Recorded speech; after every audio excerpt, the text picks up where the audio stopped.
அக்கா வா கவி. நான் வேலை முடிச்சிட்டியா? எல்லா வேலையும் முடிஞ்சிச்சு. குழந்தைங்கள ஸ்கூலுக்கு அமிச்சாச்சு. இட்லி கடை வேலை முடிஞ்சிச்சு. சாமான் கழுவிட்டா, சாப்பாடு கூட செஞ்சுட்டேன். சரி, அதான் ஆஃபீஸ் போகும்போது அப்படியே உங்களை பார்த்துட்டு போகலான்னு வந்தேன். என்ன கையில் கார்டு?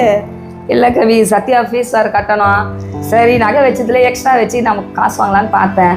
அவனாடானா மொத்தமான கட்டிட்டாதான் அது மூட்டினுக்கு அப்புறம் தான் திருப்பி எக்ஸ்ட்ரா காசு வைக்கணுன்றாங்க. எக்ஸ்ட்ரா கட்டி முன் பணம் இருந்தால் அதில் ஃபீஸ் கட்ட மாட்டேனா? அதான் என்ன பண்ணுறது ஏது பண்ணுறது ஒன்றுமே புரியல தான். ஆனால் போன வருஷம் இதே ப்ராப்ளம் தான் எனக்கும். நம்ம பசங்களுக்கு ஃபீஸ் கட்டுறதுக்கு அங்கே எங்கே நல்லாடி இருந்தால. ஆமாம் கவி. அப்போ தான் எனக்கு கொளத்தூர் கோல்டு ஃபைனான்ஸ் பற்றி தெரிஞ்சுது.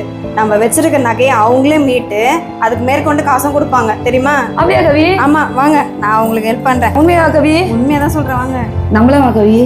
அக்கா தாராளமா நம்பலாங்க. அப்படி என் நாத்தனாரை நான் எங்க கூட்டு போனேன்னு பாத்தீங்கன்னா, கொளத்தூர்ல இருக்க கொளத்தூர் கோல்டு ஃபைனான்ஸ் தாங்க கூட்டு போயிருந்தேன். இங்க நம்ம வச்ச நகைங்களோட ரசீதை போட்டோ எடுத்து அனுப்பினாலே போதும். அது எந்த அளவுக்கு போவோம், எவ்வளவு நம்மளுக்கு மேற்கொண்டு பணம் கிடைக்கும்ன்றது வரைக்கும் எல்லா டீட்டெயிலுமே அவங்களுமே சொல்லிடுவாங்க. அப்படியே என் நாத்தனாருக்குமே பேங்க்ல வச்சிருந்த நகைங்கெல்லாம் திருப்பி மீட்டுவாங்களா அப்படின்னு ஒரு டவுட் இருந்தது. சரி, நானுமே கூட்டு போயிருந்தாங்க. அதுக்கப்புறமா எங்க நாத்தனார் பேங்க்ல வச்சிருந்த அந்த நகைங்களோட கார்டு எடுத்துட்டு போய் அவங்க கிட்ட கொடுத்தாங்க. அவங்களுமே செக் பண்ணிட்டு உங்களுக்கு எந்த ஸ்கீம்ல வந்து நாங்க பணம் தரணுன்றதுக்காக கேட்டிருந்தாங்க. நாங்களுமே ஒன்று செலக்ட் பண்ணி கொடுத்துட்டோம். அவங்க ஸ்டாஃப் நம்ம கூட ஒருத்தர் வருவாரு. அவர் வந்து நம்மளோட நகைங்க எல்லாத்தையுமே மீட்டு திருப்பி கோல்டு ஃபைனான்ஸ்க்கு எடுத்துட்டு வந்து கொடுத்துருவாருங்க. அப்படிதாங்க எங்க நாத்தனாரோட நகைகளுமே மீட்டுட்டு வந்து எடுத்துட்டு வந்து இவங்க கிட்டே நாங்க வச்சுட்டோம். அது மேற்கொண்டு பணம் நிறையவே கொடுத்தாங்க. எங்க நாத்தனார் ரொம்பவே சந்தோஷமாயிட்டாங்கன்னா பாருங்களேன். அவங்க மறுபடியும் ஒரு வார்த்தை கேட்டாங்க, இதே மாதிரி பேங்க்ல வச்சா மட்டும் தானா இல்ல சேட்டு கடையில வச்சிருந்தாலும் மீட்டுவாங்களான்னு கேட்டிருந்தாங்க. அதுக்கு நான் சொன்னேன், அவங்க சேட்டு கடையில மட்டும் இல்லைங்க, நம்ம ஃபினான்ஸ் கம்பெனி பிரைவேட்ல எங்க இருந்தாலும் சரி இல்ல பேங்க்ல வச்சிருந்தாலும் சரி இவங்க அதுக்கேற்ற மாதிரி மீட்டுட்டு மீதி பணத்தை நம்ம கையிலேயே கொடுத்துருவாங்க. நம்மளுமே சந்தோஷமா இருக்கலாம். அது வந்து எங்க நாத்தனார் ரொம்பவே சந்தோஷப்பட்டாங்க. அவங்க பசங்களுக்கு காலேஜ் ஃபீஸ் கட்டணும்னு சொல்றது அவங்களுக்கு ரொம்பவே வந்து இந்த பணம் யூஸ்ஃபுல்லா இருந்ததுன்னா பாருங்களேன், பணத்துக்கு பணமும் ஆச்சு, நகையும் சேஃப் ஆச்சுன்னு கூட சொல்லலாம். ஏன்னா மூழ்கிற நிலைமையில இருக்கிற நகைகளை தானே நம்ம மீட்டுறோம். அதனால நம்மளுக்கு ரொம்பவே திருப்தியாகவும் இருக்குங்க. அப்புறம் என்ன, உங்களோட நகையெல்லாம் சேஃபா இருக்கணும், அதே நேரத்தில் மேற்கொண்டு பணம் வேணும்னு நினைச்சீங்கன்னா